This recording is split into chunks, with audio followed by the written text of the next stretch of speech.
This is week 8 notes, solving two-step equations. I hope you're excited. The process for solving a two-step equation is number 1, add or subtract the constant term on the same side as the variable to both sides, multiply the denominator or divide the coefficient on both sides, then write your answer and circle it. So let me do an example so that these steps make a little bit of sense to you. Take a moment to write them down. Pause the video if you need to. -9 minus v equals 9. So step 1, add or subtract the constant term on the same side as the variable. What is that? That's the -9 right here. So we're going to add or subtract it depending on what the sign is. It's negative, so that means we'll do the opposite. We're going to add it. We're going to add it. +9 to both sides.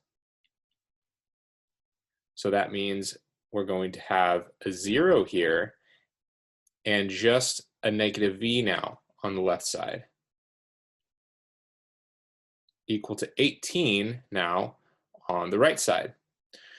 Now don't forget, there's actually a 1 right here. There's a 1 right here. So we need to get rid of that -1 in the front of the v, so we'll divide it out or multiply it on both sides. And then we are left with v equals -18. Remember, this step before right here said -v equals 18. Your answer or your variable cannot be negative at the end of the question. Again, your variable cannot be negative at the end of a question. It has to be positive. So once we write our answer, we box it up or we circle it. Next, step 1, add or subtract the constant term. That's this, -1, on the same side of the variable. That's right there, to both sides. That's step 1. Step 2, this becomes 0, so I just cross it out. -3 plus 1 is -2. Now step 2, multiply the denominator or divide the coefficient on both sides. So there is either a denominator or a coefficient. This is a coefficient.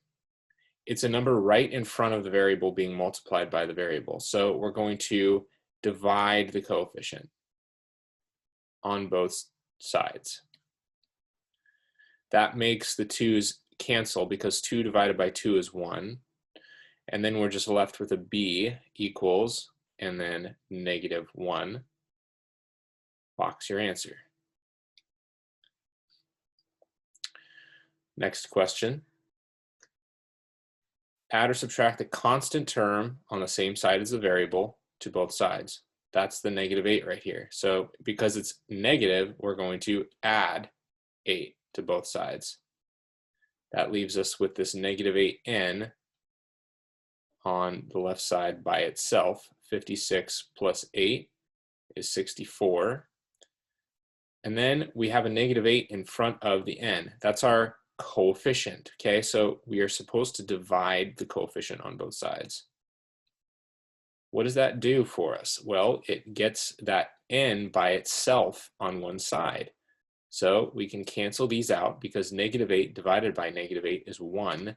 1 times n is just n. And then 64 divided by -8 is a -8. And then we box our answer up. Something you can check off to the side here if you want is whether or not this -8 actually works when you plug it into the equation. Let's try. So -8, and then we'd multiply by -8. That's our n that we just subbed in right there. -8 equals 56. Let's check to see if this is true. -8 times -8 is 64. -8, is that true? Is 64 minus 8 equal to 56? And yes, it is. So our equation or our answer checks.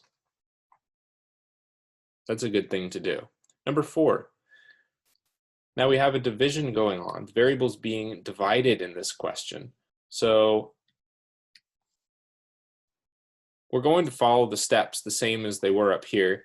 We're going to subtract the negative, or subtract the 6 here because it's being added. That's the constant term. This is the constant term on the same side as the variable. Then the 6 goes away off of the left side. 14 minus 6 is 8. Then we're going to multiply the denominator. So the denominator is that number that the variable is being divided by, the 2.